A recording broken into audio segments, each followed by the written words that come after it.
Welcome to Inspire Campfire, a podcast where ordinary people tell their stories of extraordinary adventure. These are campfire stories meant to inspire the rest of us to light the fire within, get outside, follow our dreams, and return to tell our own stories. Ready? Let's strike the match.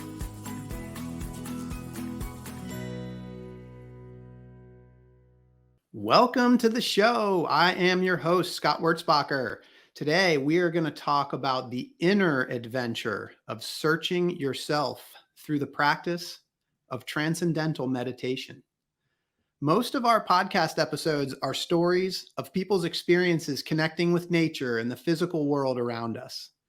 But our guest today is going to show us how there's an adventure within that we can discover through exploration. We have with us Heathere Evans, CEO and founder of Pivot Coaching in Los Angeles, California, a coaching company focused on developing self-aware, conscious, mindful, and evolved leaders across all generations. Her learning program fused together a 20-year career in corporate communications with a background in psychology and neurobiology to offer a unique blend of empowering workshops, learning programs, group and individual coaching for professionals. Heathere's honored to be a member of Harvard's Institute of Coaching and has been featured in numerous articles sharing her experience in resilience, workforce well-being, and emotional intelligence. She was also named Washington PR Woman of the Year and has served young professionals, fellow entrepreneurs, and women and children's causes for decades. Above all, she's a proud mother of 2 young adult daughters who have been her inspiration and drive to create a better world. Now, as I got to know Heathere, I learned that she grew up in a family that was closely connected to the world of transcendental meditation. That affiliation included travel adventures to countries all over the world. But what she discovered through the physical travel and the meditation techniques she learned in the process was that there's a whole other world to be explored, and that's the inner world. And today, we're going to go inside and explore that world that exists within. Heathere, my friend, welcome to the campfire. I am so glad to be here. I am so excited to have you. I shared with you, you and I have known each other for a couple of years now, but I shared with you just last week that I was having a conversation with another one of our podcast guests, Matt DeSantis, and he was sharing with me about how the Explorers Club in Bhutan has actually inducted a new member into the club related to the exploration of the inner world. And that's a new thing for the Explorers Club, but it's such a cool thing because truly there is an adventure inside of us. And I'm so excited to just go deeper with you on that. I can't wait to hear this story.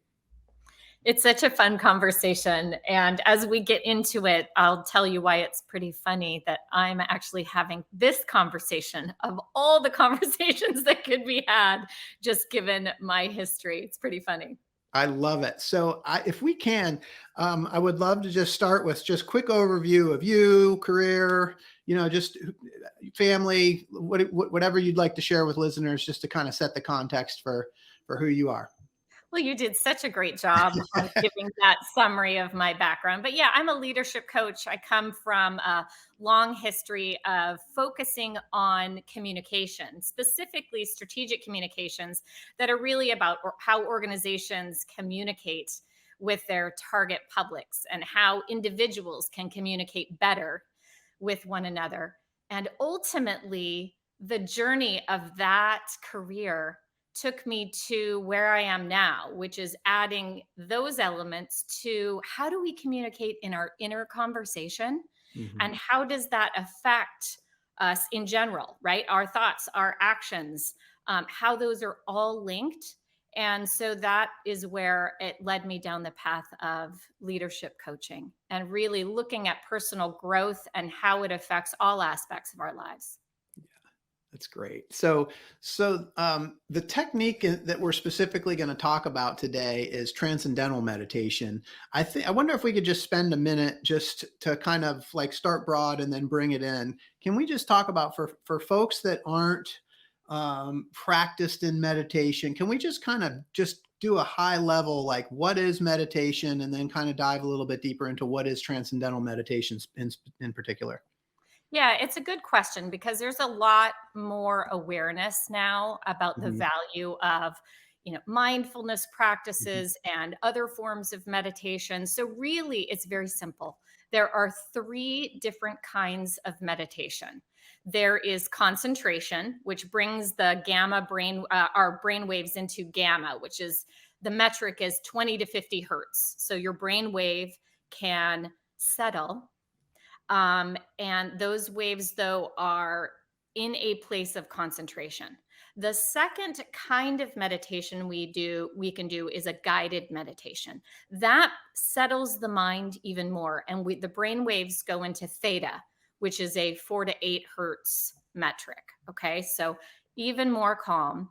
And then there's transcendental meditation. So just looking at our biophysiology, what happens is with transcendental meditation, the brain waves go into alpha. So it's an 8 to 10 hertz metric. And why that's important is it's distinctive. It's different than concentration and it's different than guided meditation. And it's a very specific um, response of our brain that was actually developed and named by a professor at UCLA, mm, um, Professor Bruce Wallace, Dr. Bruce Wallace. And his research showed that when you bring the brain into that transcendental state, that alpha brainwave state, unique things happen in the physiology. And it's actually a state that, unlike any other form of meditation, allows the stress in the body to actually be released. mm. Wow. So when did transcendental meditation first become a thing?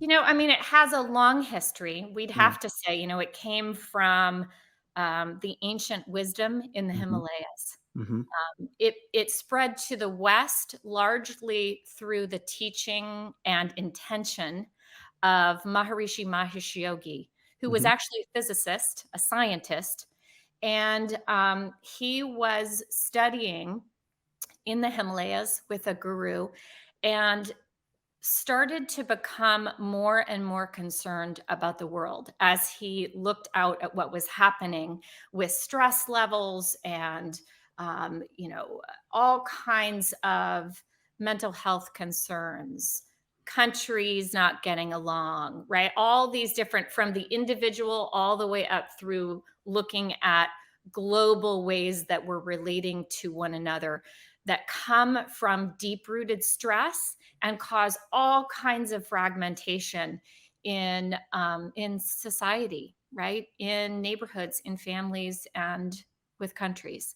So yeah, he brought this teaching of a unique way to de-stress to the West, and became largely popular in the 60s and then grew from there. He spread his teachings all over Europe, all over the world, really. It's international now. And I do want to make note too, he would have said this as well. All forms of meditation have value.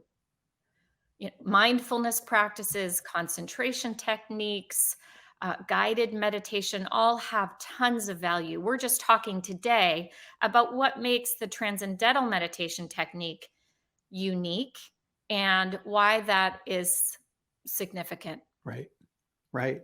And so just to kind of like summarize a couple things that you said, I mean, really it's a tool for de-stressing, right?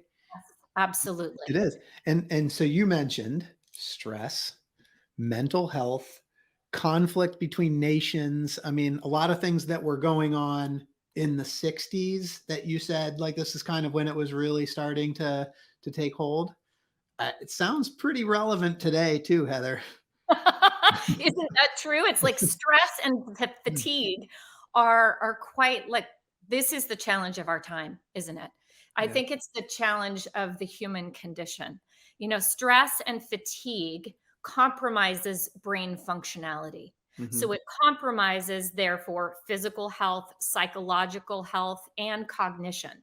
Hmm.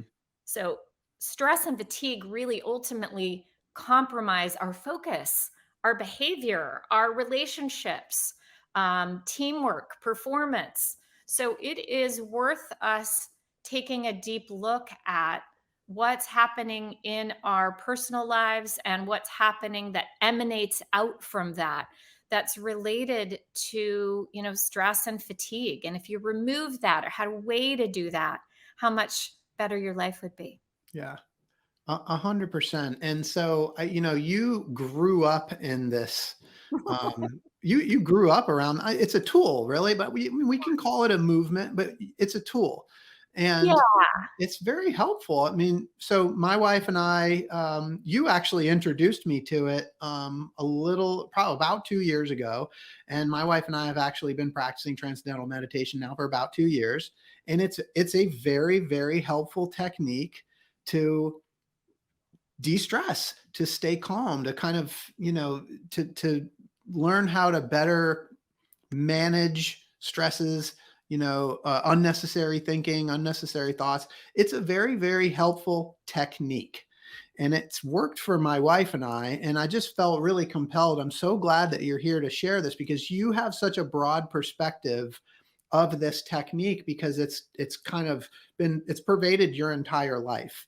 And so I think before we jump into your story, and your journey with this whole thing, I would love if we can just kind of talk about a couple of the myths that are associated with transcendental meditation, because I guess for starters, it was something that was super popular or, became popularized in the 60s with the Beatles and, the hippie movement. And, I think a lot of people, when they hear transcendental meditation, that's probably where their minds go. So to me, like that's sort of slash stigma number one. And I just wonder if you could kind of speak to that a little bit. Yeah, and I just realized too, I want to clarify. I misspoke earlier. It's Dr. Robert Keith Wallace who actually did the research at UCLA Got it. and discovered this state of brain waves that we call transcendental. Mhm. And so his research is really how we know this technique is different.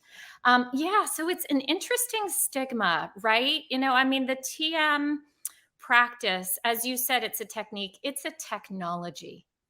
It's a technology for raising our consciousness. And anything other than that is story, myth. Things happen, that sometimes you wonder, like, wow, it's like that game of telephone, right? That like changes Yeah. one message goes out here and then it goes, the Yeah. other side is Exactly. completely different. But ultimately, um, Maharishi's intention was to share a technology for alleviating stress. Why? Yes, health benefits. But actually, what happens when you alleviate stress is you expand your consciousness. So without consciousness, there's nothing, right? It's primary. You can't hear, you can't feel love, you can't um, assess your own presence. Your experience of reality is your experience of consciousness. And therefore, in a sense, consciousness is a reality. So our state of consciousness is everything. In Mm. fact, one of the doctors that studied at length with Maharishi is his name is Dr. Tony Nader. He Mhm. recently wrote a book called One Unbounded Ocean of Consciousness. Yep.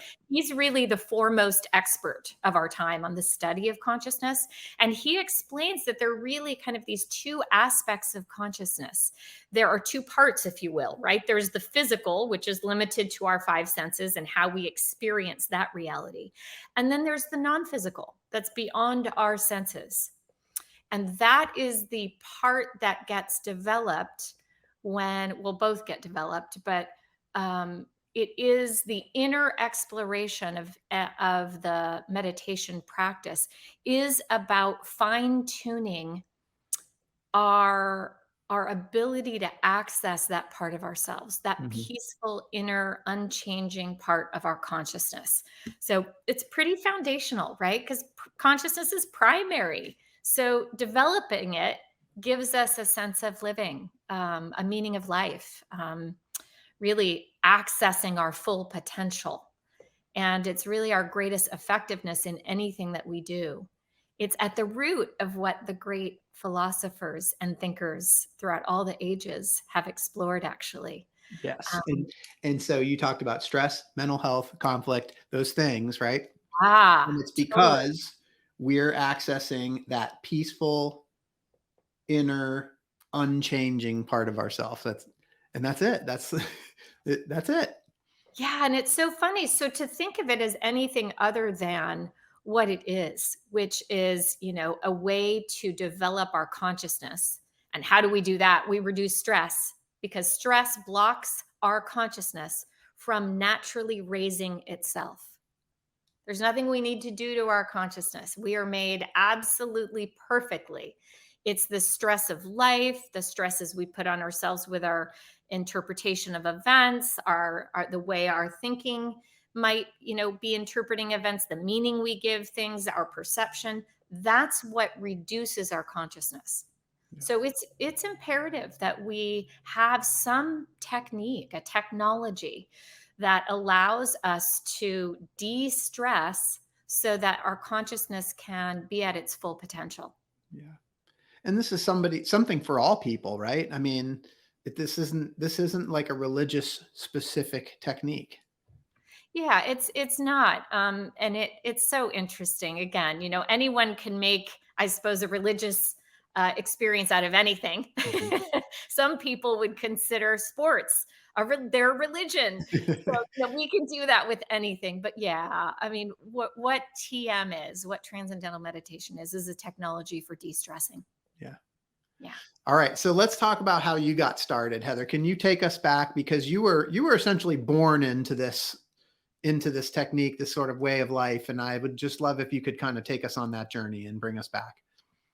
So it's a funny story, and this is why I find it so, in a sense, ironic that we're having this conversation today. Because yes, I was born into it. So my parents um, were Westerners, living in California, and learned of Maharishi and his teaching, Mhm. and were very interested in the idea of sustainable raising of consciousness. And how do we do that in ways that aren't drug induced, or it's not an altered state that comes and goes, something that's sustained and life affirming.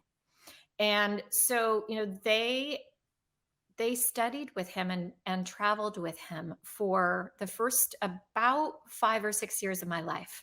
So I was raised hanging out with Maharishi, which is so funny. So cool.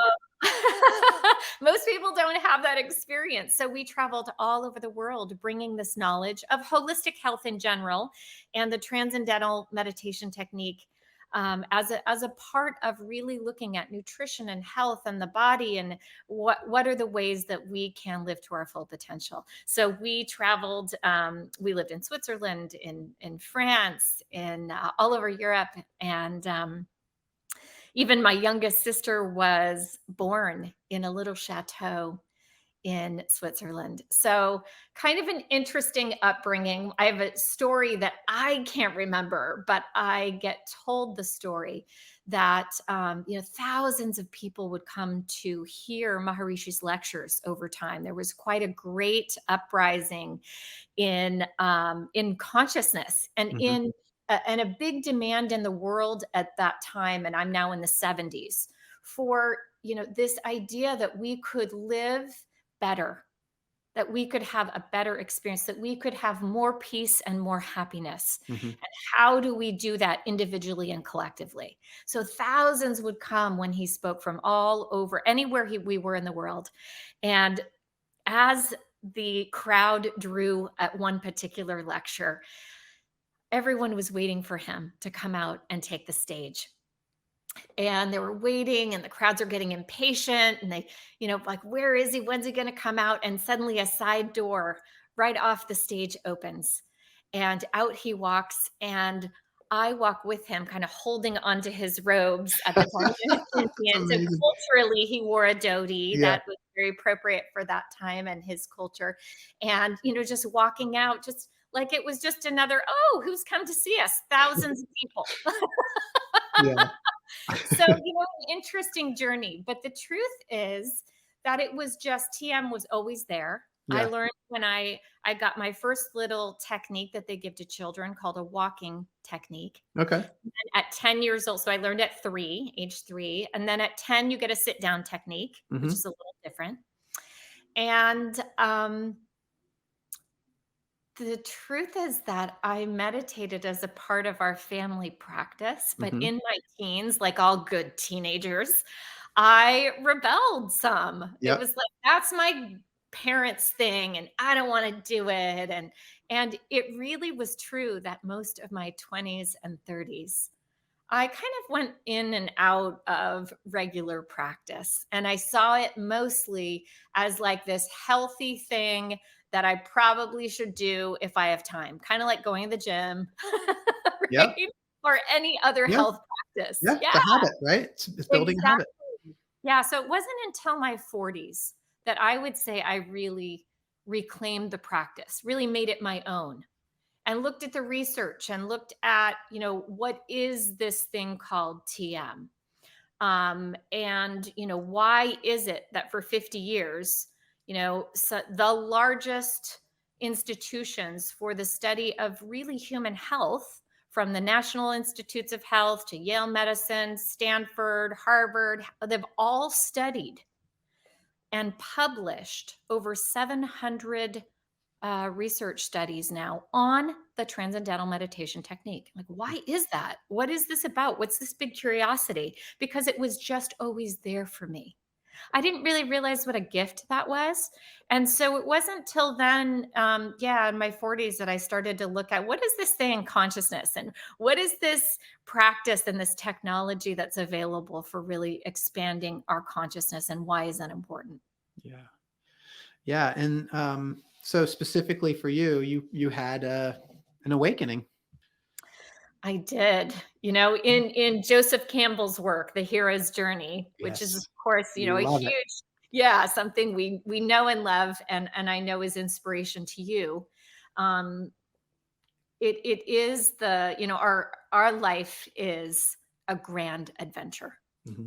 And as Joseph Campbell talked about, we get many times all throughout life. It's like this series of hero journeys. Hmm. And the first part of that journey is to be kicked out of normal and really take a look at, wow, there's a call in this to adventure of some kind. Yep. So mine was a pretty big kicked out of normal experience that I had at age 42. I was walking across my kitchen when my phone rang, and I had just moved to Southern California. Even though I was born and raised here, I'd spent like 18 years living in other places. Hmm. And I picked up the phone and I noticed it was a local LA number. And I was like, oh my goodness, who is this? And realized quickly that it was my doctor actually calling and letting me know that I had breast cancer. And it was Valentine's Day, 2013. And I remembered being in such shock and disbelief. It was such a drastic kicked out of normal experience. Yeah. But later I saw that it was also a call to quite a grand adventure. And I, as a part of that, really reclaimed a lot of health practices, and my TM practice was one of them. Hmm. Yeah, it was. I really anxious for listeners for you to kind of get into this awakening, and then what sort of unfolded afterwards, but then sort of the tie back to everything that you'd been doing up to that point without even realizing how it was all going to connect together. It's so funny, right? We don't know these things until after. That's Right? part of the adventure. Right. Yeah, we just don't know. I mean, at the time, it was completely disorienting, right? Now, I like to say on Valentine's Day 2013, I got a call from love. And it was a call for greater self love, which is an inner adventure. And so that's when it really began for me. Maharishi had this saying. He explained that life is best lived at 200%, Hmm. which is 100% in the outer world, right? Where things are constantly changing and it's dynamic and it's all the things, our careers and our families and our stuff and our goals and all of that. And that is beautiful. And there's 100% of the inner life, right? Our peace of mind, the way that we talk to ourselves, our perception, our interpretation of reality, our experience there, and how we can claim more dominion over our beautiful minds. And so when you're living at 200%, that brings the most fulfilling life. It is you at your fullest potential. All the inner peace and all the outer expression. And so for me, that call was to recognize the journey without distance, which actually is a phrase from A Course in Miracles. I'm a student of the Course. Yes. And that journey without distance is the inner adventure. So I had, at the time that I got that phone call that kicked me out of normal, I had an incredible 100% out here. I had an active career. I was married to someone who also had an extremely active career, 2 beautiful kids, the house, the cars, all of those things that were the goals that we had for ourselves. Hmm. What I didn't understand is that the 100% of my inner life, I was probably at like 20% of that life. Yeah. It was a very high stress environment that I'd created for myself and a very low priority on what my inner environment looked like. So when I got the call, it just stopped my life. And I started looking around going, wait, you have to be kidding me. Like, I'm very physically fit. I have a reference point for a spiritual life. Some connection to my own spirit is really what that is. A sense of awe about life, a connection to a higher purpose outside of myself. I have that. And what else is there is our mental and emotional environment. So those are the 3 kind of aspects where any practice that's unhealthy can build up toxins and create disease in the body. So it really was an invitation to be like, okay, I've got these other categories taken care of. What is this mental emotional sphere that where I might have an inner life that is far too stressful for my immune system not to be weakened by? Yes. And what are the choices I can make to really shift that? So it was a huge awakening for me. It led me down a path of so many beautiful authors and wonderful books. The work of Wayne Dyer, of Carolyn Mace, of Robert Holden, of David Hawkins. Just on and on goes that list. And also a master's in spiritual psychology and really looking at what is this 200% of life thing? What's the inner adventure? How do I get to 100% of true expression of my inner life? And a big part of that needs to be, let me look at all of the steady states of dis-ease that I'm practicing that have resulted in disease, or at least the possibility of it. Wow. So what did you find in that study? Well, what I found is there was so much going on in my relationship with myself. Hmm. So, so much less forgiveness, compassion, and love. I was really good at expressing that outside of myself to the people in my life. But inside was an inner critic and an internalizing of a lot of stressors that that really needed to shift. There was so much limited thinking, so much judgment that was just on this constant kind of repeat. I had a commentary about everyone and everything going on all the time. How can you ever have peace Yeah. when your conversation is an inner rant that's just on repeat? So that was one of the big um, shifts that I made, was taking a look at my inner critic. And really, a foundational principle of Hmm. what I learned in that process was how to be, um, how to shift that thinking to recognize the power of self love, self acceptance, and self forgiveness. Yeah. So you had this whole like this you were thrown out of normal. You had this sort of inner call to adventure. But I remember talking with you last week about how like you had this whole experience from age 3 until your 40s where you were living in this, you had these tools available to you and you were practicing them, but not not 100%. And then all of a sudden this awakening happens.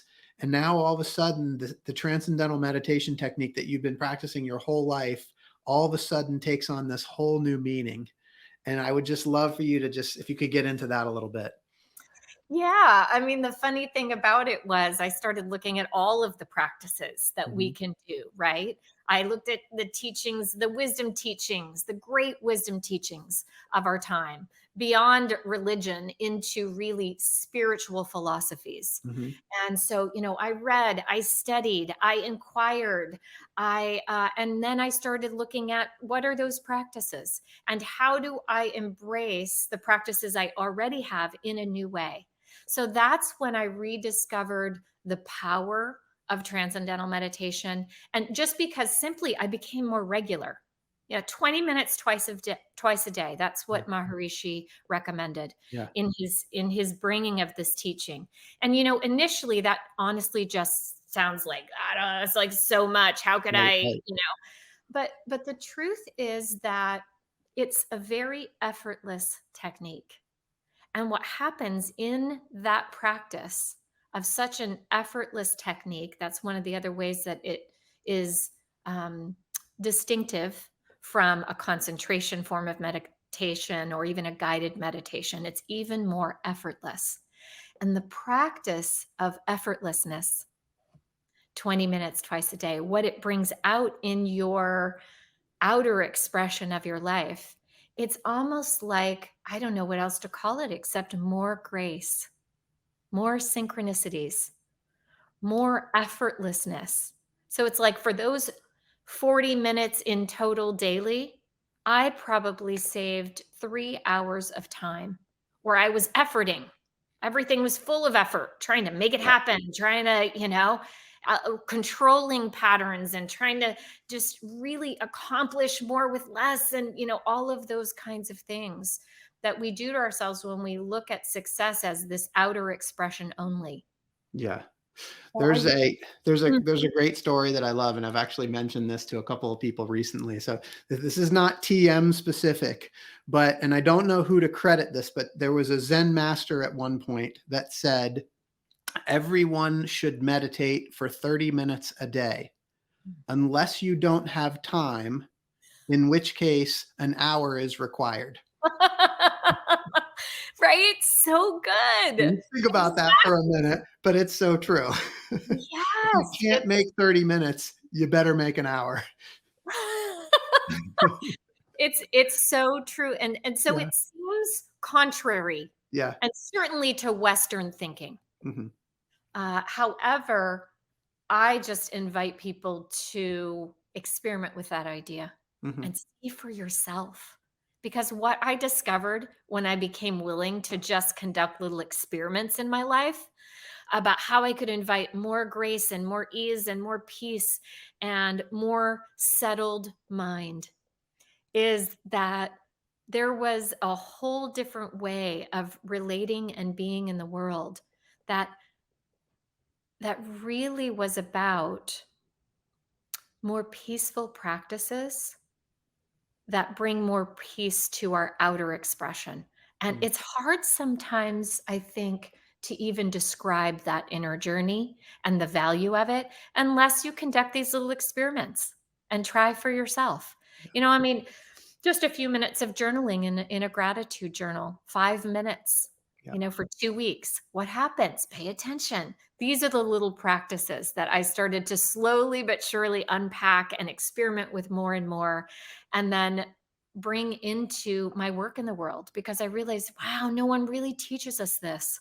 We get raised on, go out, make it happen, be successful, and make money, and all of that is fantastic, and rightly so, to have all the outer signs of success.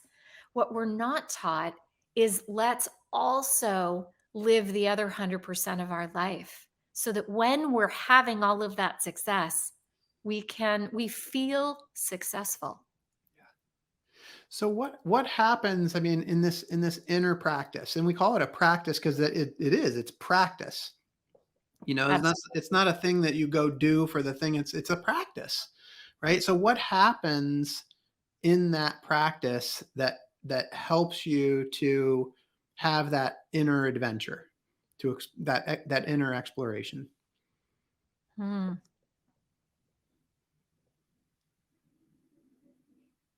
So the most important thing that happens is that we get out of our own way. Mm, So we already, in our inner environment, don't need to change anything. Peacefulness is already there. Joy is already there. Appreciation, generosity, kindness, compassion, those are the expressions of our soul. It's who we actually are at our essential nature. The practice of TM is really about removing the barriers to our greater awareness of that. mhm, So, what happens in the inner environment is, when you practice, and I'm not a TM teacher, there are right, TM teachers. right. So, that's a very specific um, thing, and you must go through quite extensive training. So I'm a practitioner, I'm a benefactor of this beautiful technique. Right. But what happens is the mind settles and settles and settles into a state where you reach an awareness of pure consciousness. So that is, the busyness of the mind is now, you've sunk below it, right below thought, to a place where there's just pure being. So we all know what that is. We just don't often access it. And the benefits of being in that pure state of being is that each time we come out of meditation then and back into the activity of our lives, is we bring some more of that pure being with us. So we remove the barriers to the full awareness of our pure being, or our soul, our essential goodness that gets so bogged down by life. A perfect example is actually a story that Maharishi used to tell, and I remember this from my childhood. He said, you can think of yourself like a light bulb that's always on. And, life events and conditioning and stressors and responsibilities and all of that, they kind of cloud and dirty that light bulb. So, maybe for instance, for me, by my 40s, you couldn't even tell that light bulb was on. Not really. I had all the outer things that might look like, wow, she's a really successful life. But in the inner environment, I was stressed constantly. I was totally exhausted. I was overwhelmed. I was resentful of people, a lot of people in my life. I was in an unhappy marriage. I could go on and on. Yeah. And the only one who can fix that is us. Yeah. I'm the only one who can fix that. No one can do that for me. So, this practice is about recognizing that what Maharishi used to say is that every time you dip down into that state of pure being, of pure consciousness, below all the activity of the mind and all of the thought, in a very effortless way, you clean another layer off that light bulb. Mm-hmm. And eventually you start to, every time you meditate, right? We're doing this. Suddenly you start to see that the light is breaking through any of the darkness. Yes. And I love this so much. And then you just come back to this idea of practice, for TM twice a day, 20 minutes a day, right? And the thing about it is that when we practice anything, we get better. It's why we practice, right? The thing that we're practicing gets easier and we get better at it. And that's why we do it. And so for anybody that might be thinking like, this sounds intimidating, this isn't something that I can do, like, this is the whole point of practice so that we can get better at it. So breakthrough, awakening, knocked out of normal at 42, rediscovered this whole thing, really went all in on it. Like, what has happened since then, and how have you changed since that experience at age 42? Oh my goodness. So it's been 9 years, almost 10 in February 2023. There isn't an aspect of my life that hasn't changed for the better. Quite a bit of change. I would say this was kicked out of normal, and per Joseph Campbell's work, in which he really so beautifully demonstrates what this human experience is, this hero journey of life. Kicked out of normal, the call to adventure begins, and I depart into, oh my goodness, right? Let's get out of health crisis. So went through that journey. And I then think we should pause there for a second, because I was just thinking to myself, like, yes, you had this sort of awakening where you're kicked out of normal, and you had this, 40-year background of like TM, you'd already been practicing it, but that doesn't mean like, you had the awakening and then all of a sudden just jumped right back into TM and everything got better. Like, there were fears, struggles, doubts, and things, I'm sure, that happened as part of that process. Oh, sure. So there's the road of trials, right? Just Yeah. looking at that hero journey. You will be kicked out of normal. If you say yes to the adventure, then you will hit the road of trials before you ultimately make your return back home, back to the original place. That's the journey without distance, however, right? Because I haven't really gone anywhere, and yet I've completely changed. So my inner world is at 100%.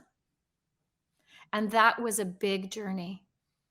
That was a big, long journey. It included so many walks through fear, right? So the first one is, am I going to die? That's a big question.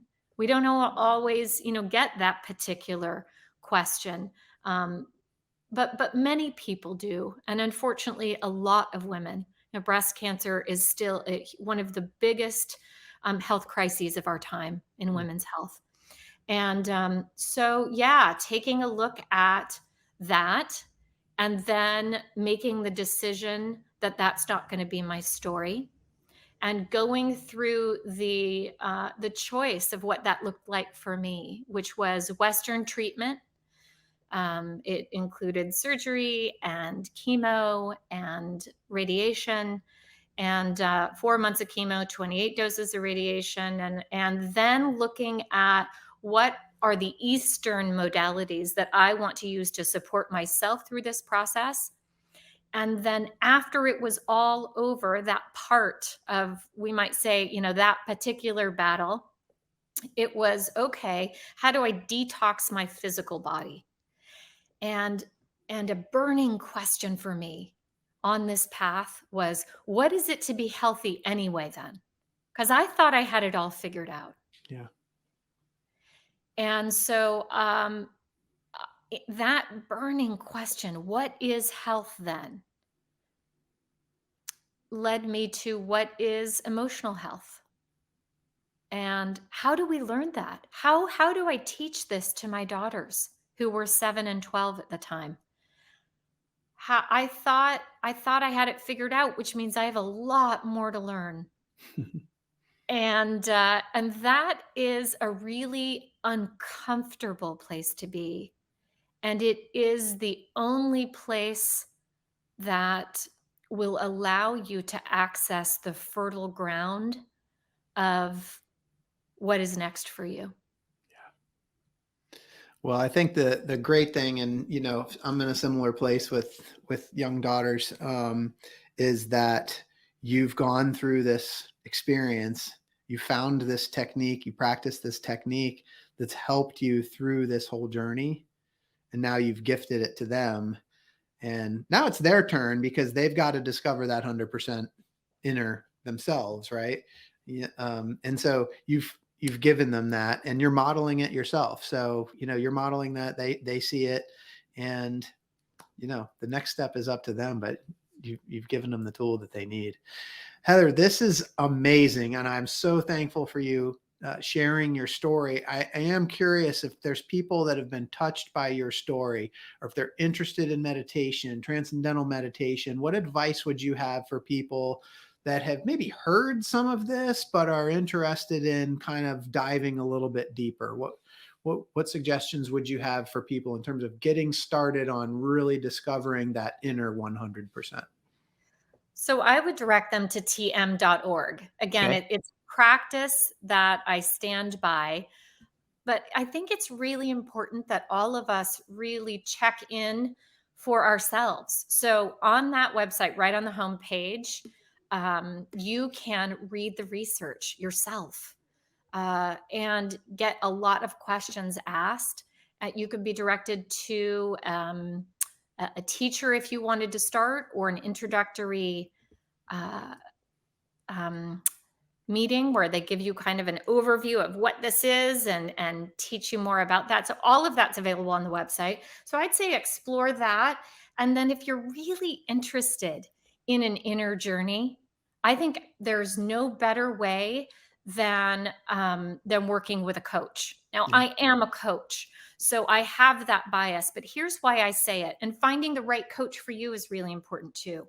Here's why I say it. I think we take this journey together, Scott. Yeah.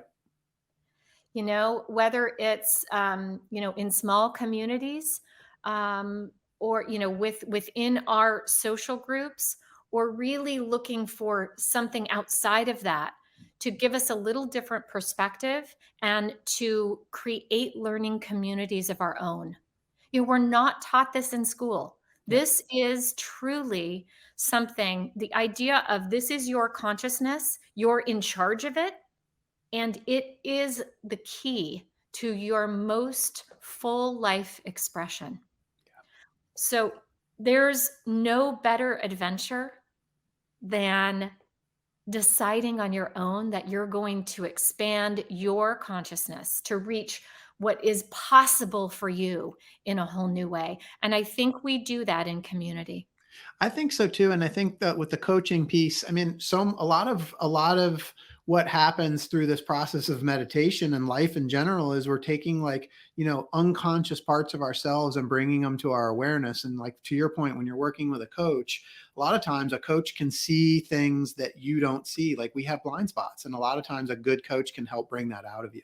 So I'm glad you brought that point up. I think that meditation is definitely a tool. And I think, to your point, like, working with a community and being surrounded by people that can help you to bring some of those things out. And of course, you're going to help others to do the same.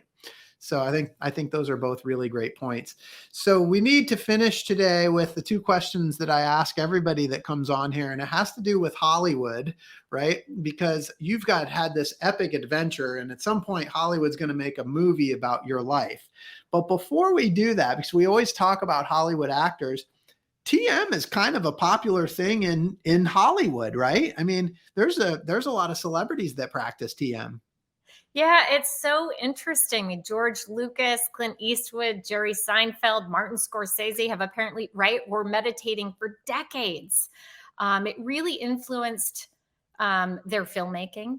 And they've been pretty public about the benefits that they've experienced. And I get that why it would be in the entertainment sector where there's even more early adoption, because when we settle our mind through that technique, what comes online is we kind of reduce the survival mechanism and expand our access to the frontal cortex of the brain, which is our creative thinking. Yeah. And I can't let this podcast finish. You mentioned George Lucas as a TM practitioner.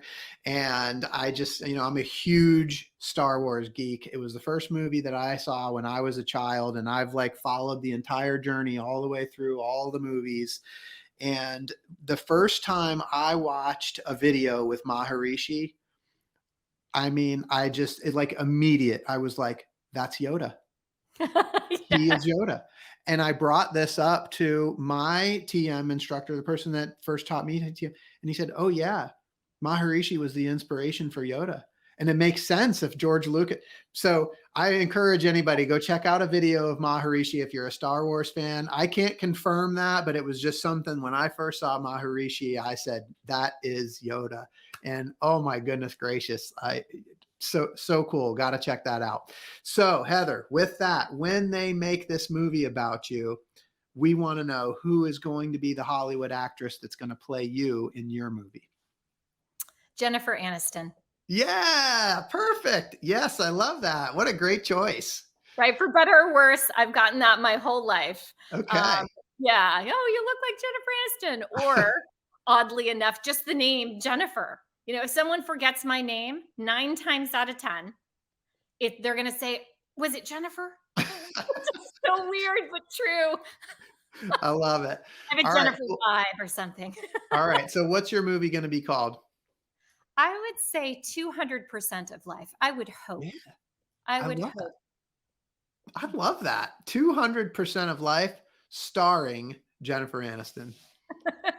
Why not? This is so perfect. This has been so much fun. And for those of you listening, I hope that you've been inspired today as much as I have. I hope that Heather's story has encouraged you to listen to that voice inside that calls you to adventure, because we want to hear your story next. If you have a story to tell or you need a nudge to create one, please send me an email. We'd also appreciate it if you'd help us spread the word by leaving a review and sharing or tagging Inspire Campfire in your social media. And until next time, I want to encourage you to get outside, or in the case of today's episode, go deeper inside yourself. Thanks for listening. Heather, thank you so much for being here. Thank you, Scott.